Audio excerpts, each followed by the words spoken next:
bonjour, chers frères et sœurs en Christ, bienvenue à vous tous, chers amis téléspectateurs. Dans le psaume 127 de ce dimanche, le psalmiste commence par ces paroles. Heureux qui craint le Seigneur et marche selon ses voies. Tu te nourriras du travail de tes mains. Heureux es-tu, à toi le bonheur. Ces deux premiers versets du psaume, où nous retrouvons deux fois le terme heureux et une fois le mot bonheur, nous rappellent que la vie que Dieu a prévue pour nous sur la terre est une vie de bonheur. Notre soif humaine de bonheur rejoint donc le projet de Dieu sur nous. Ces versets nous apprennent également que le bonheur est garanti par deux choses, notre attachement au Seigneur et les nombreuses richesses de la terre qu'il a mises à notre disposition. Nous pouvons même dire que c'est principalement dans le travail que l'homme qui craint le Seigneur retrouve pleinement sa dignité d'enfant de Dieu et son statut de sommet de la création. En effet, pendant que l'animal se contente de vivre, l'homme refuse ce minimum vital et par le travail, il crée des outils, transforme la nature pour la rendre moins hostile, améliorant ainsi son cadre de vie. Le travail n'est finalement pas une malédiction, comme pourrait le laisser croire l'histoire d'Adam et Ève chassés du jardin d'Éden en Genèse 3 après la faute originelle. Le travail est bien une bénédiction de Dieu, une marque de confiance que Dieu fait à l'homme. La vocation première de l'homme, c'est donc le travail, parce qu'en travaillant, l'homme devient créateur à l'image de son Dieu. Alors, rendons grâce pour tous ceux qui ont un bon travail, qui leur permet de vivre dignement et de continuer l'œuvre divine de la création. Et prions pour tous ceux qui ne trouvent pas du travail, spécialement les jeunes diplômés, les pères et les mères de famille tentés par l'immigration clandestine.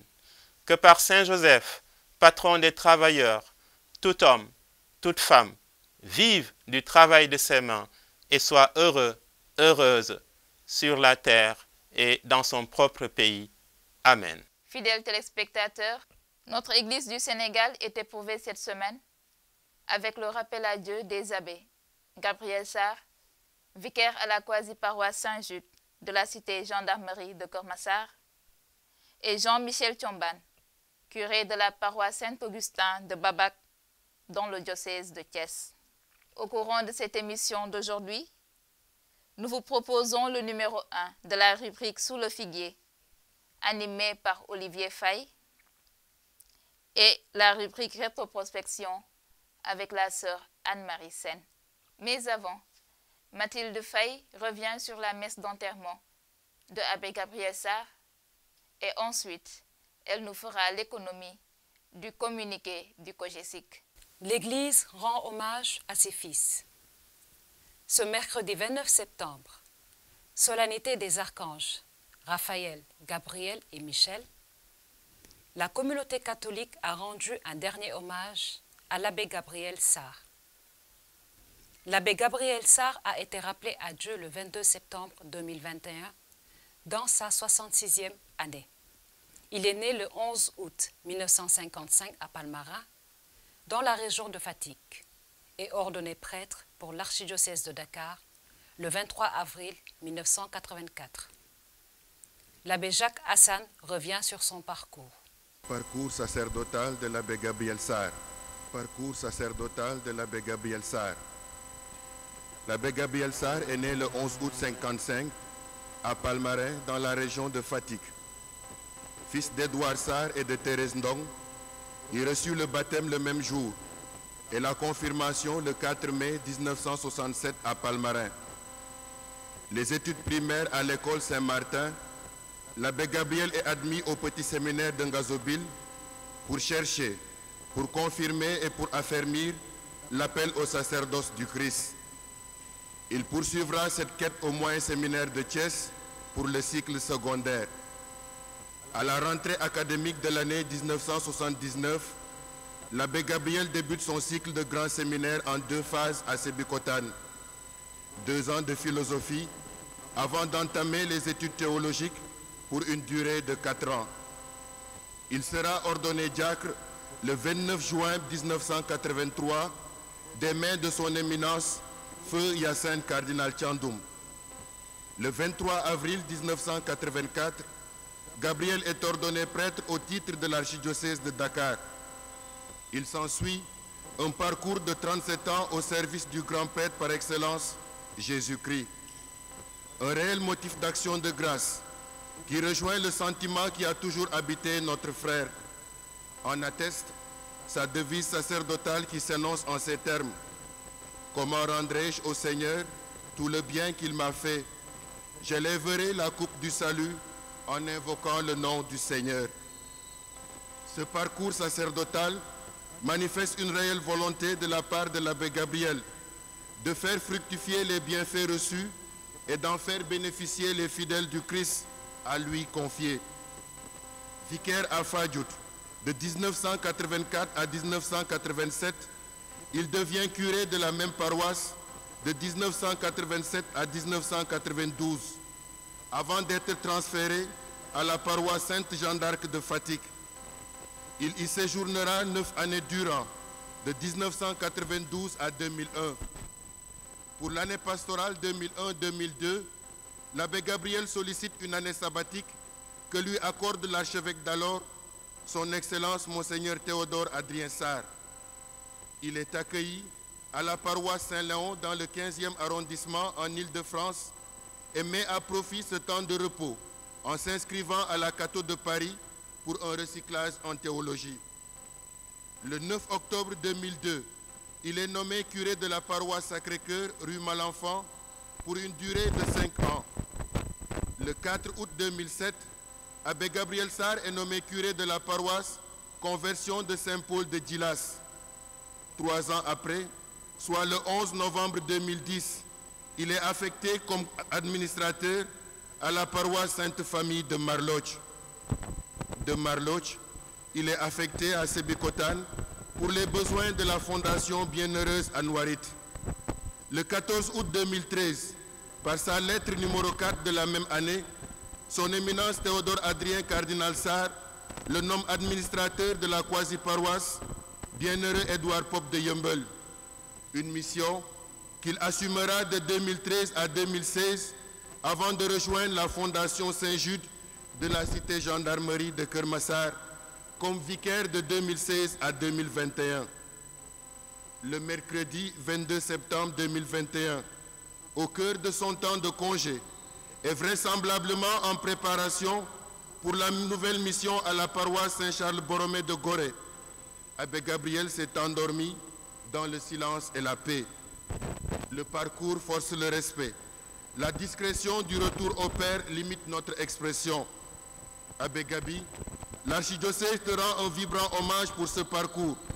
Il présente au Seigneur tes joies et tes peines dans une Eucharistie qui, nous l'espérons, t'introduit déjà dans la maison du Père. Adieu, cher grand frère. Repose dans la paix du Seigneur. Amen.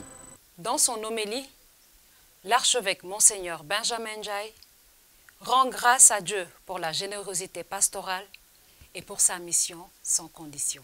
De tout mon cœur, Seigneur, je te rends grâce. Tu as entendu les paroles de ma bouche. Je te chante en présence des anges. Vers ton temple sacré, je me prosterne. Le jour où tu répondis à mon appel, tu fis grandir en mon âme la force. C'est le psaume 137 qui nous est proposé en cette fête des archanges Michel, Gabriel et Raphaël.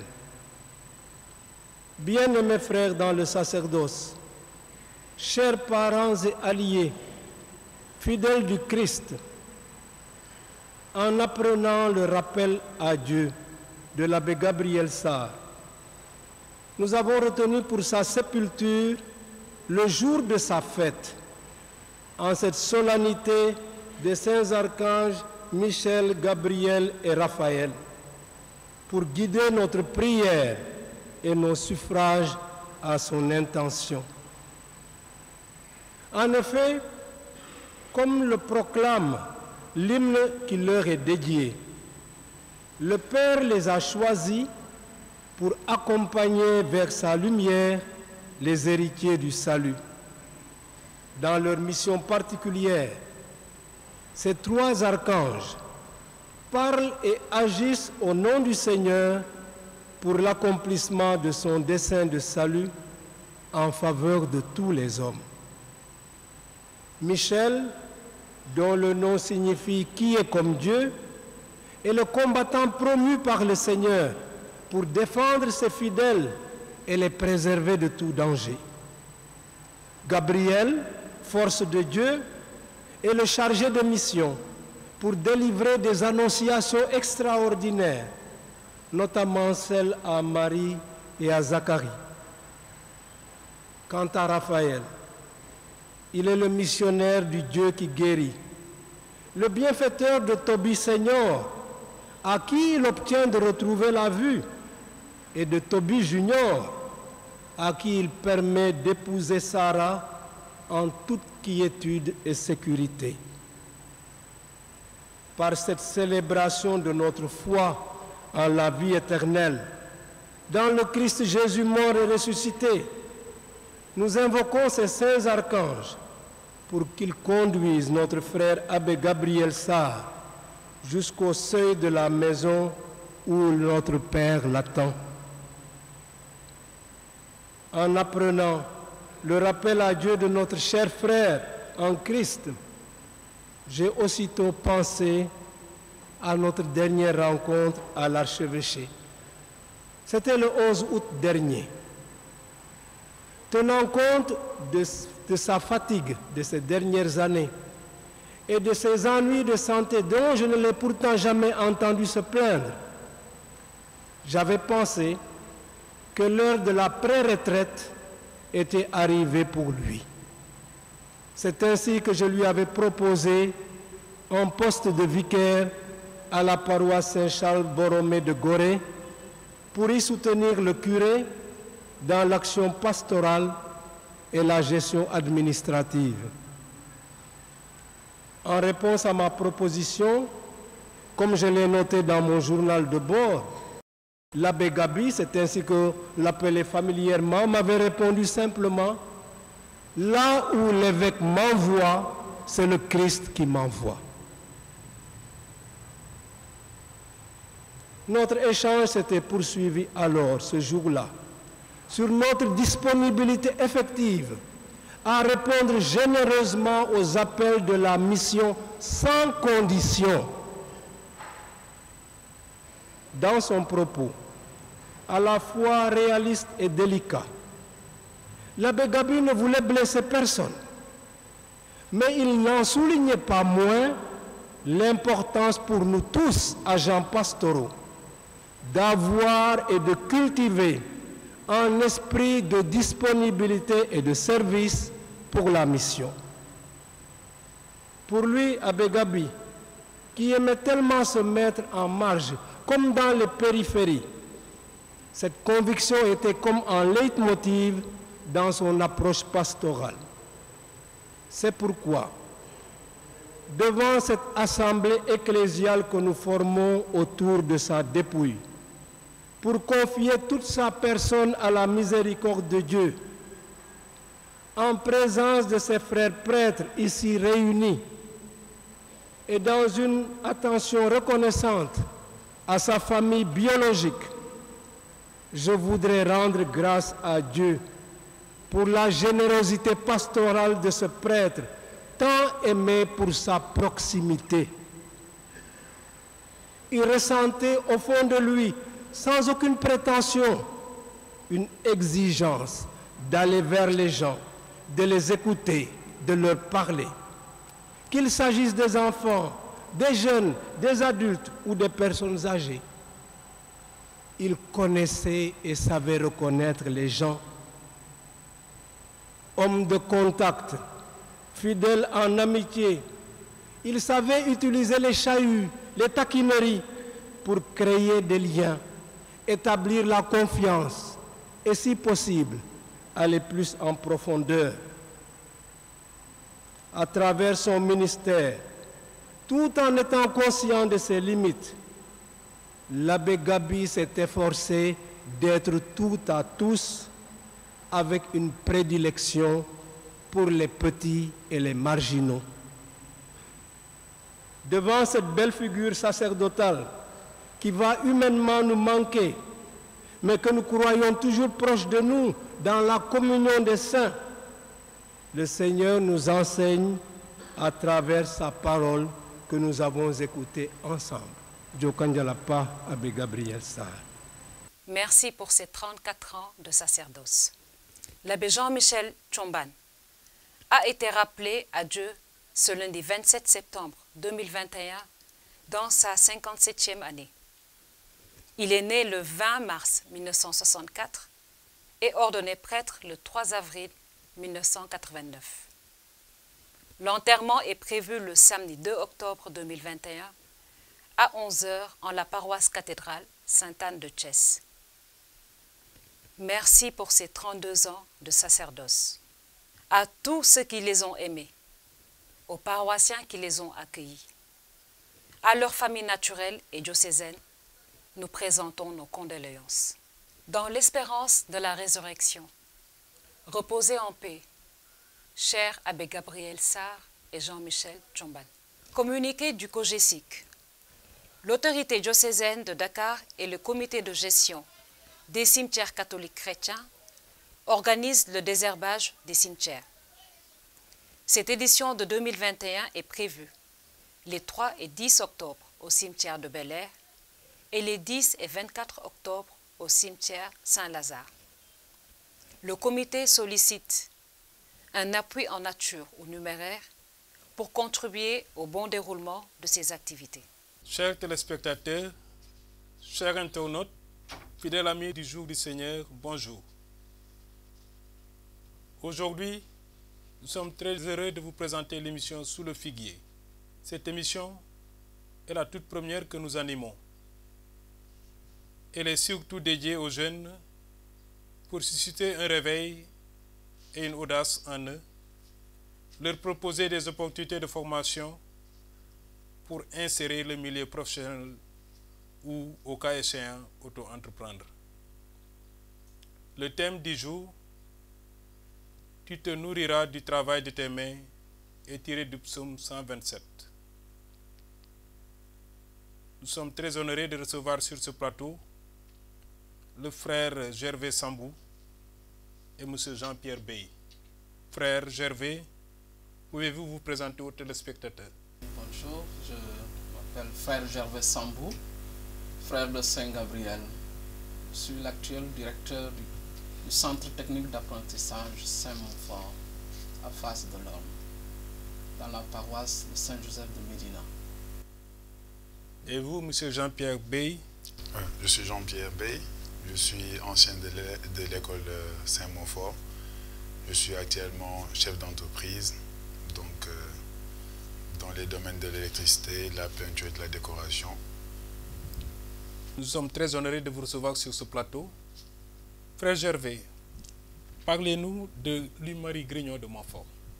Louis-Marie Grignon de Montfort, c'est notre père fondateur de la congrégation, les frères de Saint-Gabriel. C'est 3 familles religieuses. Nous avons les filles de la sagesse, on a fondé l'Institut des filles de la sagesse, les missionnaires de Marie, qui sont les pères, et les frères de Saint-Gabriel. Quel est le charisme des frères de Saint-Gabriel? Le charisme des frères de Saint-Gabriel, c'est l'éducation de l'enfance et de la jeunesse. Donc, la mission des frères, c'est l'évangélisation à travers l'enseignement, la formation des jeunes, et surtout les jeunes les plus défavorisés. Nous savons que Louis-Marie Grignon de Montfort était un chantre de la Vierge Marie. La congrégation à Jésus par Marie est un moyen privilégié de vivre selon l'engagement du baptême. Et que le frère Montfortin est un religieux éducateur. Quel domaine exercez-vous? Le centre de formation CTA Saint-Montfort, centre technique d'apprentissage, forme des jeunes dans 3 filières. Nous avons l'électricité, la mécanique auto et éventuellement la menuiserie du bois. Depuis quand vous êtes présent au Sénégal? Les frères de Saint-Gabriel sont arrivés au Sénégal en 1954, plus précisément à Thiès. Au niveau du collège Saint-Gabriel. Au niveau du collège Saint-Gabriel, oui. Et nous vous connaissions donc très actifs dans l'enseignement général. Et depuis quand est-ce que vous avez incorporé l'enseignement technique dans vos domaines de compétences? L'enseignement technique au Sénégal, les frères ont entrepris cette mission d'éducation, la formation, apprentissage en 1994. Et donc on a commencé dans un petit garage, dans nos locaux, dans notre maison à Cœur-Montfort, sur la route de Ouakam. Et en 1995, on est venu occuper les locaux au niveau de la paroisse Saint-Joseph de Médina. Et c'est en 1997 qu'on a ouvert le centre un peu plus d'en face de l'Orme, à la rue Monseigneur Aloïs Covès. Nous avons vraiment eu des locaux convenables pour mener à bien notre action de formation et d'éducation. Vous recevez uniquement des jeunes catholiques ou bien des jeunes venant d'autres professions? Nous recevons des jeunes de toutes professions, que ce soit musulmans ou catholiques. Nous ne faisons pas de distinction dans notre éducation de formation.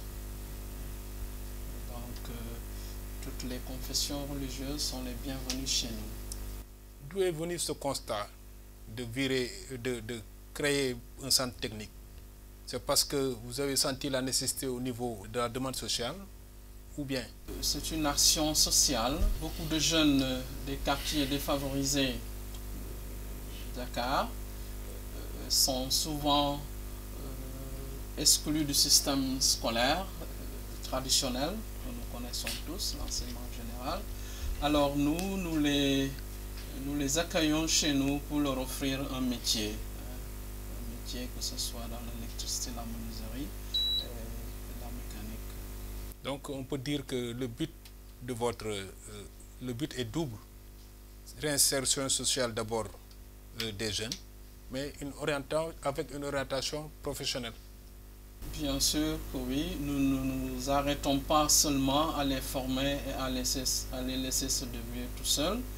Il y a quand même quelque chose qui a été entrepris, qu'on a entrepris dans le domaine de l'insertion sociale. C'est dans ce sens que nous avons créé un atelier de perfectionnement au niveau de la banlieue à Tivaouane-Peulh. Les jeunes peuvent exercer, continuer à se donner la main en attendant de trouver du travail au sein de la société ou bien même de s'établir à leur compte. Je vais me tourner vers M. Jean-Pierre qui est un exemple patent sortant de l'école. Donc vous avez été formé par le centre? Oui, à la base j'ai eu mon CAP au centre et c'est frère Gervais même qui nous a encadrés. Et c'était pas par échec scolaire qu'on est venu au centre. C'était par passion de l'électricité, de la technique. Donc quand on est arrivé au centre, c'était l'endroit idéal pour apprendre. On avait tout ce qu'il nous fallait côté matériel, côté atelier. Donc on était vraiment passionnés et on avait un bon encadrement. Comment vous avez connu le centre? Qui vous a orienté vers le centre pour cette formation? Il y a mon grand frère qui est sorti de là-bas. Donc déjà, qui est un des exemples pour moi, parce qu'il fait partie de ceux qui m'ont fait aimer le métier. Donc c'était automatique. Donc après la troisième, on est parti directement s'inscrire. Qu'est-ce que vous avez marqué durant votre cursus? Bon, c'est plus frère Gervais parce qu'il était notre professeur d'atelier. Donc pour lui, c'était chaque fois de faire le bien, le beau, le vrai, comme il nous l'a appris. Donc on a appris à faire des schémas et des réalisations techniques, mais dans les normes. Donc c'était plus travailler, savoir faire et savoir bien faire. C'était pas juste venir faire des connexions, mais c'était le respect des normes et tout. Mais dites-moi, aujourd'hui, conseillerez-vous cette formation à d'autres jeunes? Oui, oui, très fortement. Parce que moi, j'ai commencé l'électricité, je continue avec l'électricité, j'ai fait la formation en sécurité, donc de la vidéosurveillance, tout ce qui est alarme, jusqu'en génie civil. Donc c'est sur la base de l'électricité que je continue tout ça. Et donc cette formation vous a permis à auto-entreprendre. Vous avez créé votre propre entreprise. Oui. Et parlez-moi de votre entreprise. D'ailleurs, comment vous l'avez créée? Tout au début, quand je suis sorti de l'école, moi déjà à l'école, pour moi c'était ouvrir mon propre entreprise, déjà étant élève. Et par la suite, dans le quartier, on m'appelait pour faire de petits dépannages d'antennes télé, de petites installations de prises électriques et tout. Et mon premier matériel d'ailleurs, je l'ai acheté, je l'ai pris à la quincaillerie, à crédit. Je suis allé faire le dépannage et je suis revenu pour payer le quincailler. Et c'est par la suite que dans le quartier, tout le monde faisait appel à moi pour des problèmes d'électricité ou d'orientation d'antenne. Ça a démarré comme ça. Et après? Et après, j'ai eu à voir de plus grands chantiers de plus en plus. J'ai eu à travailler avec des stations de la place, des stations essence, donc où on a fait la vidéosurveillance au Sénégal et au Mali. Ensuite, pour l'armée sénégalaise, on a réalisé réfectionner des installations électriques de toute une caserne, donc avec d'autres camarades de l'école. Donc c'était pas chef d'entreprise, mais c'était plus coordonnateur de groupe de jeunes qui venaient du centre. Aujourd'hui, votre entreprise compte combien de personnes? 18. 18 personnes. Oui. Donc vous avez pu insérer dans le tissu social 18 personnes. Oui. C'était pas difficile pour avoir les papiers réglementaires et tout? Non, c'est très facile parce que avec l'administration, maintenant, tout se fait en un guichet. Donc, pour officialiser ton entreprise, il n'y a pas ce souci-là. Donc, aujourd'hui, vous êtes connu dans le tissu social et vous arrivez à avoir des marchés à gagner votre pain. Oui, oui. Et les jeunes avec qui vous travaillez aussi se retrouvent dans ce qu'ils font? Oui, j'ai eu en moyenne une cinquantaine de jeunes depuis la création qui sont passés par moi. Et il y a même des jeunes qui n'ont jamais fait la technique, qui sont venus apprendre. Et les jeunes qui sont venus de Saint-Montfort et ont fait l'électricité ou la menuiserie ont appris à faire le solaire, ont appris à faire la vidéosurveillance, la peinture, la décoration, la rénovation. Donc c'était plus créer une entreprise polyvalente. Donc on vient avec un corps de métier où on vient sans connaissance technique et on en sort vraiment polyvalent. Mais derrière, je sens que voilà, il y a quelque chose qui vous a guidé. C'était quoi en fait votre plus? Étant responsable scout, on est leader déjà et on a cette éducation de coordonner, de rassembler. Donc je suis plus une entreprise scout et catholique. Donc il y a l'éducation et il y a aussi la rigueur dans ce qu'on fait. Et les vertus des scouts Oui. que vous avez vous ont mené loin, vous ont permis de créer cette entreprise et de la mettre sur les rails. Oui, surtout pour les moments difficiles parce que des fois on reste tout un mois sans avoir de chantier et il faut payer les jeunes, il faut leur donner de l'argent, il faut qu'ils puissent subvenir à leurs besoins. Donc c'est des moments où il faut vraiment être courageux, je vais dire, pour continuer. Donc voilà, vous avez connu quelques obstacles quand même. Beaucoup d'obstacles. La création de cette entreprise. Oui. Et même en cours d'exercice. Oui.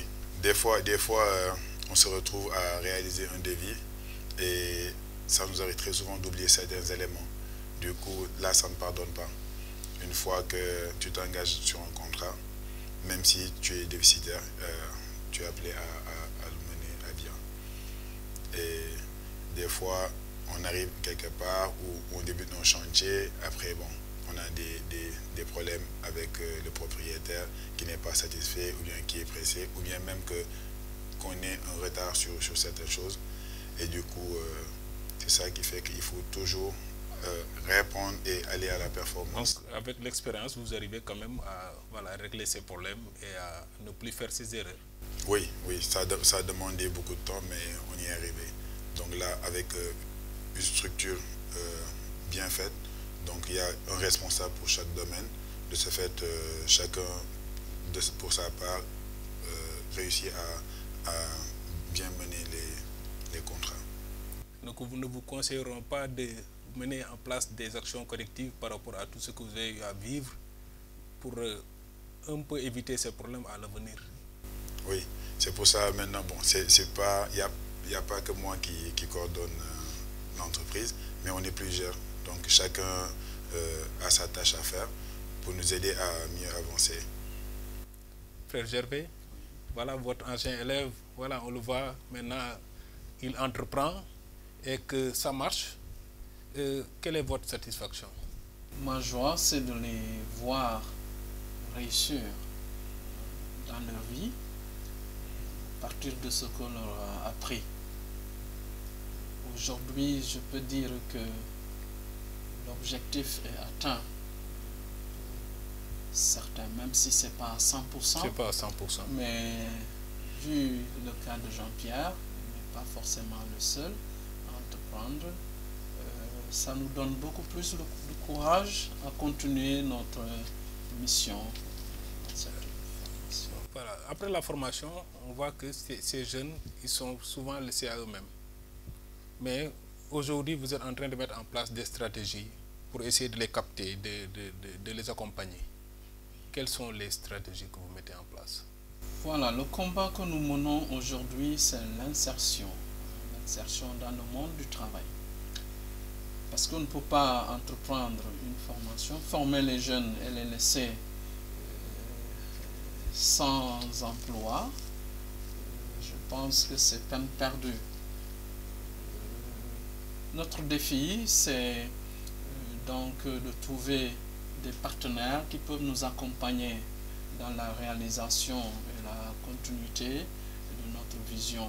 Donc, nous avons créé l'atelier de perfectionnement où peuvent travailler les menuisiers.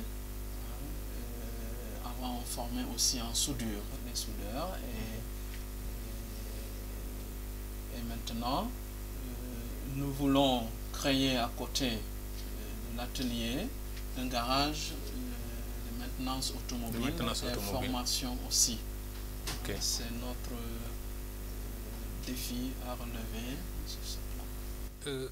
Est-ce qu'il ne faudrait pas envisager de rencontrer des organismes de l'étatique comme l'ANPEJ qui financent des projets pour les jeunes?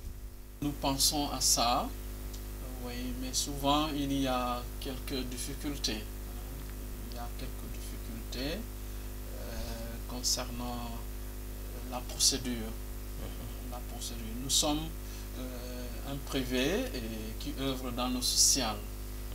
Forcément, il demande des choses aussi que nous n'arrivons pas à fournir.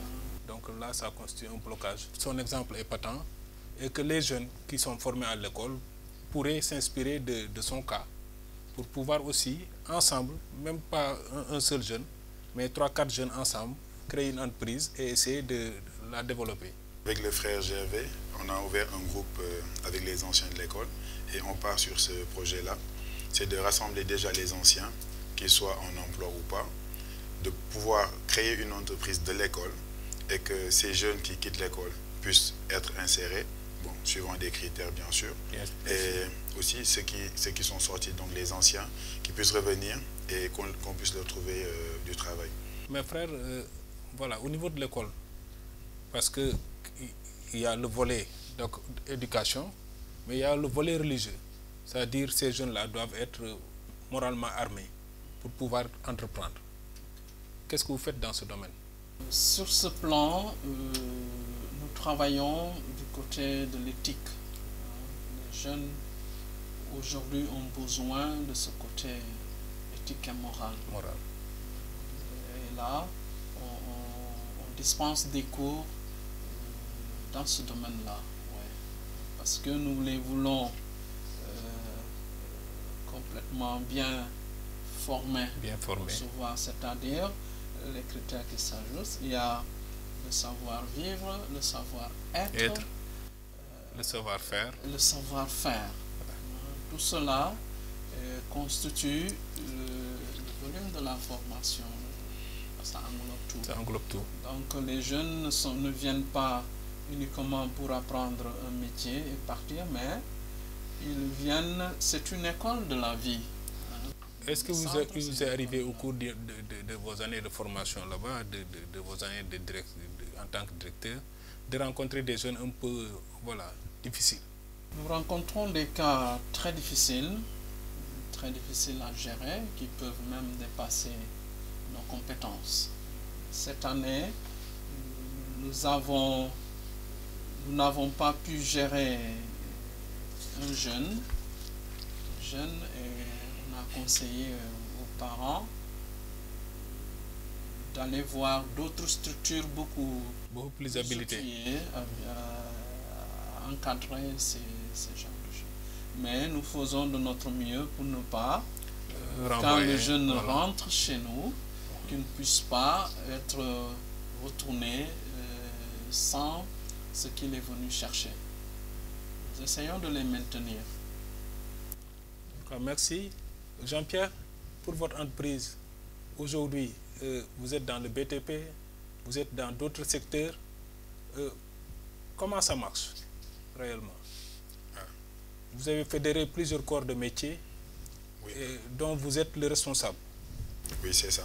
Après, comme il y a des amis scouts aussi qui sont dans d'autres domaines professionnels, donc je les ai accueillis pour qu'on puisse faire un groupe beaucoup plus performant et beaucoup plus polyvalent, de sorte à avoir plusieurs marchés, parce que des fois, on allait sur le terrain et sur le même chantier, on me demandait à mettre en contact avec tel ou un autre tel corps de métier. Donc je me suis dit, bon, autant prendre des gens comme ça sur plusieurs domaines et les rassembler pour en faire une entreprise multitechnique. Et aujourd'hui, quels sont vos marchés? C'est-à-dire, vous travaillez avec qui? Nous faisons de la sous-traitance avec certaines grandes entreprises sénégalaises et sous-régionales. On travaille aussi avec des privés, donc avec des sociétés d'hydrocarbures pour la sécurité au niveau des différentes stations-service, au niveau de leurs entrepôts et des mines aussi, donc au niveau du Mali. Nous travaillons aussi avec l'armée sénégalaise et la gendarmerie, la présidence aussi. Donc on a d'autres structures privées qui n'aimeraient pas être citées, mais on est dans ces domaines-là. On travaille aussi avec les privés, le Sénégalais lambda, pour des réalisations d'électricité ou de construction de maisons personnelles. Oui. Pour la gendarmerie, vous avez eu à travailler où? On a eu à réaliser des dortoirs pour 180 gendarmes au niveau d'une caserne, du camp Leclerc. Faire aussi la réhabilitation de la caserne et de faire la décoration de l'entrée, l'embellissement. Également au niveau de l'école de la gendarmerie à Fatick et à Ouakam également. Et qu'est-ce que vous faites dans le concret pour que votre entreprise soit plus connue? On essaie toujours de parfaire, on essaie toujours de mieux faire. Et les gens nous font confiance et nous appellent et nous mettent en relation avec d'autres personnes. Donc c'est comme ça qu'on s'agrandit. Et qui veut vous contacter? Comment est-ce qu'il peut faire? Bon, on est présent sur les réseaux sociaux, on est présent aussi sur le net. Et le nom de l'entreprise? C'est Philitech. Philitech, oui. Et Philitech est venu d'où? Philitech, Philly c'est le nom de ma maman, donc tech comme technique. Donc c'est ça que j'ai combiné pour avoir le Philitech. En tout cas, merci beaucoup. Frère Gervais, je vais revenir vers vous pour vous demander, par rapport à votre charisme, êtes-vous dans votre élément? Si vous êtes dans la maison de formation que Saint-Montfort, mais voilà, le charisme des frères, c'est surtout l'éducation. Est-ce que vous vous retrouvez vraiment dans votre élément? Les frères œuvrent dans l'éducation et formation. Et puis il y a aussi un côté développement rural. Ça se trouve dans d'autres provinces, etc. Parce que dans ma recherche documentaire, je voyais que les frères de Saint-Gap aussi, quelque part, agissaient dans l'agriculture, dans certains pays. Oui. Mais je sais que ce volet n'est pas présent à Saint-Montfort. Voilà, vous savez, les frères aujourd'hui sont 1200 répartis en 33 pays et 16 provinces religieuses. Nous avons une province en Amérique, 4 en Afrique, 2 en Europe et 9 en Asie. Voilà, au niveau de l'Asie, ils ont beaucoup diversifié leur champ d'action. Vous avez parlé du domaine agricole. Ils sont pleins là-dedans.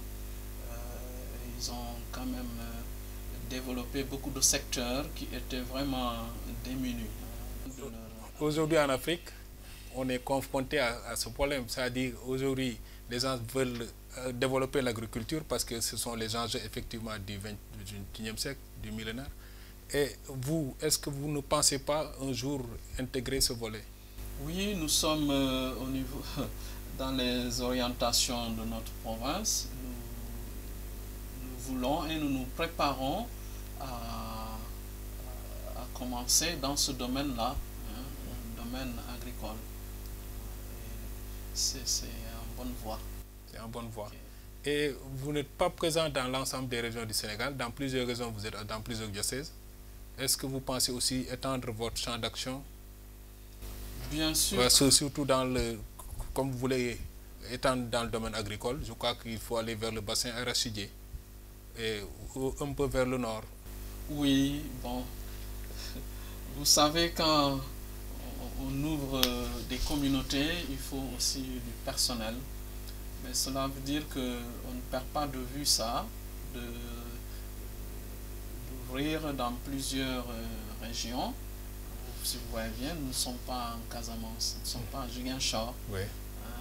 Donc tout ça, c'est des zones à explorer. Mais avant d'ouvrir, il faut aussi que les évêques du lieu nous vous autorisent. Voilà, c'est ça. Maintenant, du point de vue de notre insertion, au niveau des ateliers, nous faisons de la production. Quand je parle d'atelier de perfectionnement, nous produisons des meubles, des ouvertures, bâtiments, et des tables-bancs. C'est bon de savoir cela. Cela permet, si par exemple les gens viennent faire des commandes chez nous, ça nous permet de prendre en charge, disons, le côté charge au niveau de la formation. Ok. Parce qu'actuellement, le centre a besoin d'être soutenu sur ce plan. Sur ce plan. Voilà. Et quelles sont vos sources de revenus? Le centre lui-même ne peut pas tourner, n'est pas autonome. N'est pas autonome.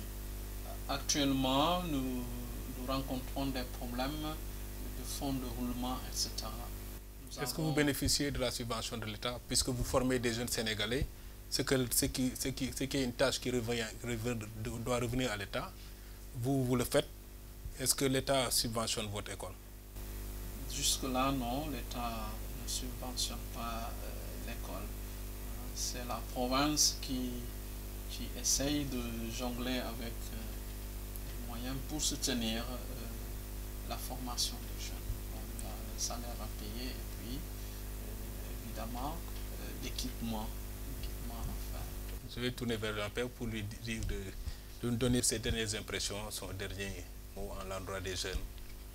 Pour moi, il ne faut pas juste attendre d'avoir un emploi ou bien que l'État nous vienne en aide. On a les capacités, on a des solutions. Donc on peut entreprendre, soit faire une entreprise individuelle ou un groupement de jeunes. Donc pour moi, on peut avancer en s'auto-employant. Frère Gervais, votre dernier mot? Mon dernier mot, c'est dire merci pour cette émission qui nous permet aussi de faire connaître le centre d'une manière ou d'une autre. Ma joie, toujours, c'est de voir que l'objectif visé est en train d'être atteint, et que je suis réconforté d'être devant Jean-Pierre qui mène une action noble et qui aide aussi la plupart de nos jeunes. Donc c'est un partenaire qui nous aide dans notre action d'insertion sociale. En tout cas, merci beaucoup. Ça a été un plaisir de vous recevoir sur ce plateau. Nous sommes arrivés au terme de notre entretien de ce jour. Très chers amis, nous vous donnons rendez-vous très prochainement dans d'autres thématiques. Que la grâce du Seigneur vous habite et que sa paix règne dans vos cœurs pour un monde plus paisible, bon vivre pour tous.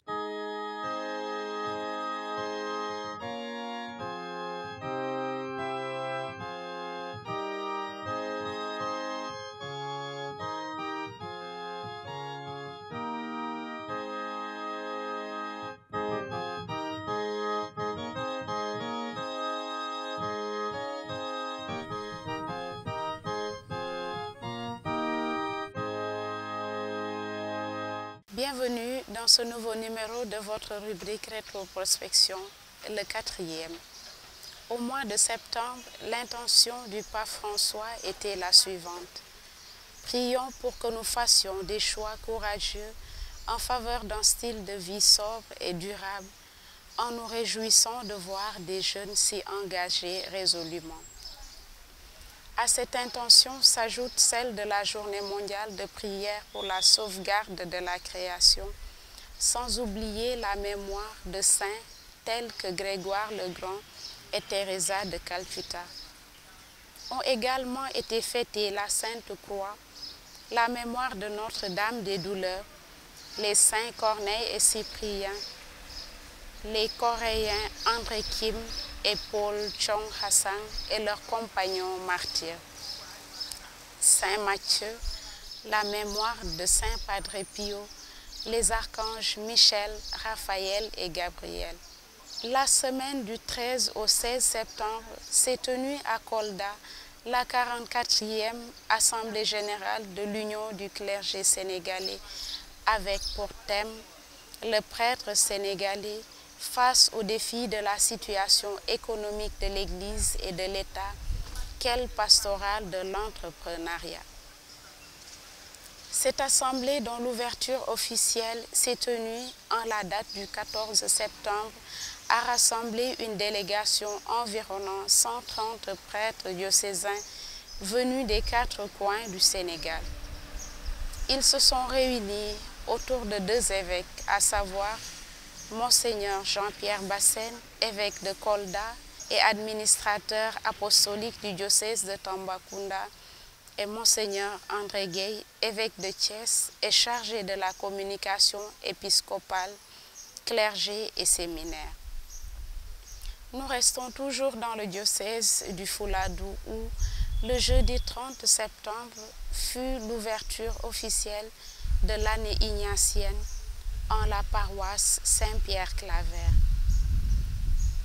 Toujours au mois de septembre, l'église locale s'est aussi souvenue dans sa prière de l'abbé Nestor Diédiou, l'abbé Jean Bosco Ndiaye et l'abbé Donna Amalaka Bassène. Être des disciples missionnaires. En ce mois d'octobre 2021, le Saint-Père convie l'Église à prier pour que chaque baptisé soit impliqué dans l'évangélisation, disponible pour la mission à travers un témoignage de vie ayant le goût de l'Évangile. Les 2 premières semaines du mois d'octobre revêtent un caractère spécial à cause du nombre important de fêtes et d'anniversaires. La Sainte Thérèse de l'Enfant Jésus, le 1er octobre, semble être la mémoire la plus célébrée au Sénégal, avec une dizaine d'institutions qui portent le nom de la Sainte Carmélite. Il s'agit ici d'une paroisse du diocèse de Monseigneur Jean-Pierre Bassène à Médina Yoro Fula, ainsi que le diocèse proprement dit, dans le diocèse de Kaolack à Sokone, Khombol, une paroisse de Thiès, Louga dans le diocèse de Saint-Louis, Grand Dakar dans l'archidiocèse et 3 paroisses de Ziguinchor, à savoir Afignam, Oussouye et Balandine. Cette mémoire de la petite Thérèse, si importante pour l'Église du Sénégal, laisse place aux saints anges gardiens le samedi 2 octobre. Quant à la 27e semaine du temps ordinaire de l'année B, qui commence le 3 octobre avec la Saint-Gérard, suivie de la Saint-François d'Assise, aussi importante pour les diocèses, du fait que bon nombre de paroisses et de congrégations portent son nom.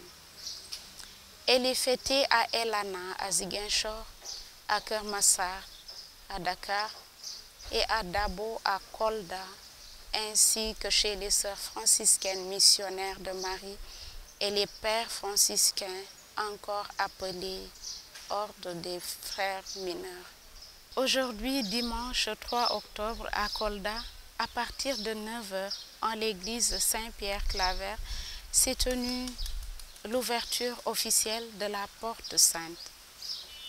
Le mardi 5, avec la fête de Saint-Placide, les Saint-Louisiens en particulier se souviennent dans leur prière de l'abbé Jean-Luc Mbeng, endormi dans la paix du Seigneur en l'année jubilaire 2000. Puis le jeudi 7 octobre, les fêtes de Saint-Serge et Notre-Dame du Rosaire sont célébrées dans les paroisses de Notre-Dame du Cap-Vert de Pikine et Notre-Dame du Saint-Rosaire de Youtou à Ziguinchor.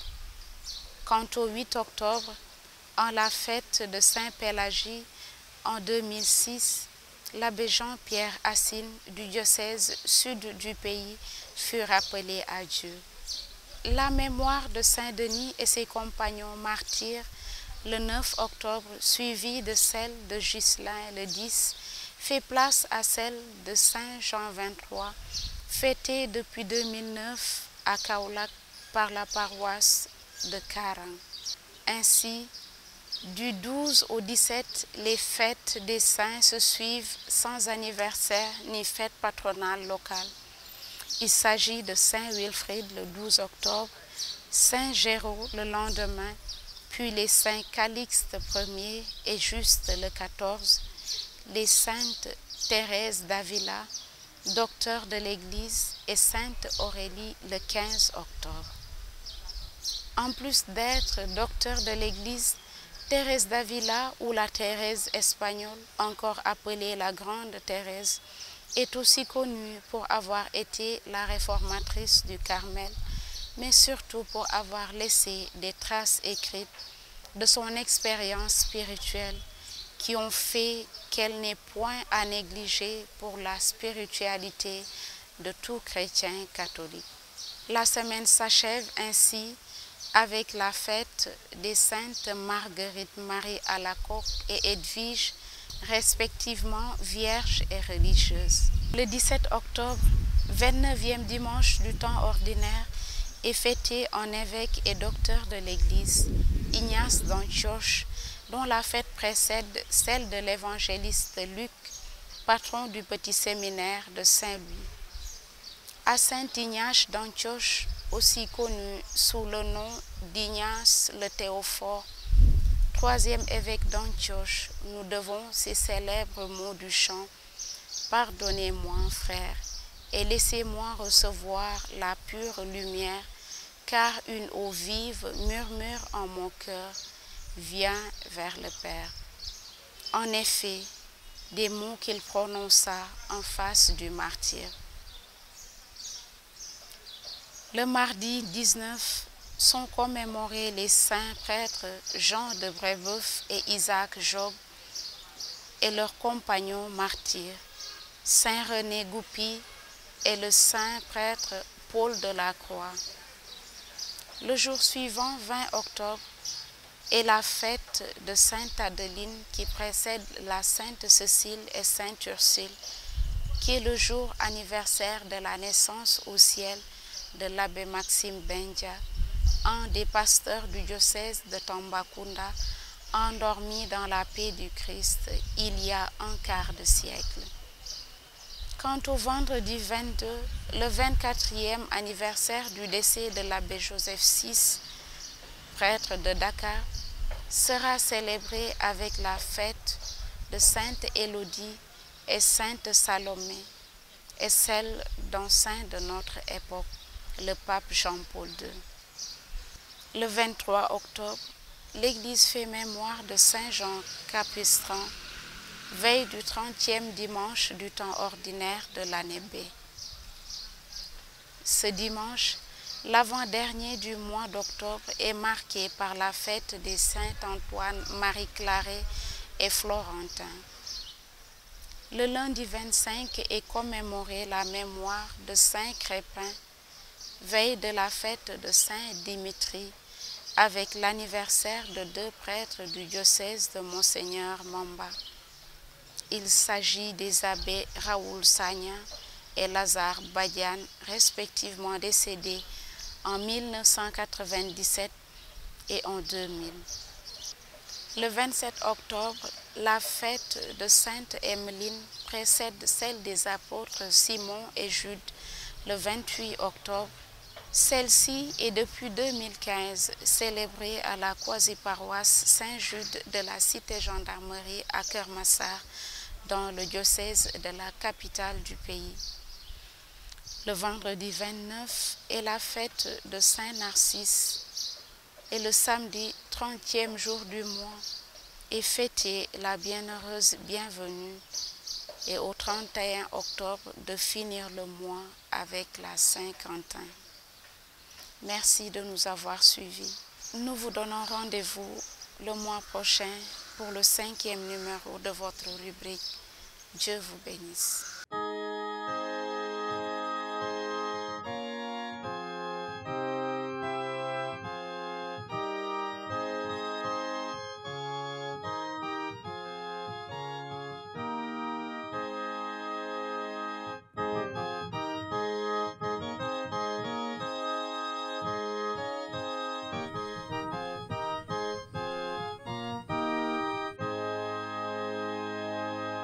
Frères et sœurs en Christ, les lectures de ce 27e dimanche du temps ordinaire font également une belle promotion du mariage et nous appellent à défendre nos familles, à les protéger contre toutes les menaces de division, de banalisation, de désacralisation. Le pape Jean-Paul II nous rappelait justement que l'avenir de l'humanité passe par la famille. Prions donc le Seigneur de bénir toutes nos familles, de consolider en particulier tous les couples qui, malgré les épreuves, se maintiennent à flot grâce à la foi, à la prière et au dialogue. Demandons-lui aussi de restaurer et de relever les couples brisés, divisés et séparés. Que l'amour et la compassion de Marie, Notre-Dame du Rosaire, entrent dans ces foyers dévastés afin d'y installer l'amour et la confiance, la paix et la tendresse pour les siècles des siècles. Amen. Bien-aimés de Dieu, chers amis téléspectateurs, nous vous donnons rendez-vous dimanche prochain pour un autre numéro de votre émission, Le Jour du Seigneur. Merci de votre fidélité. Passez une excellente semaine. Dieu vous bénisse abondamment.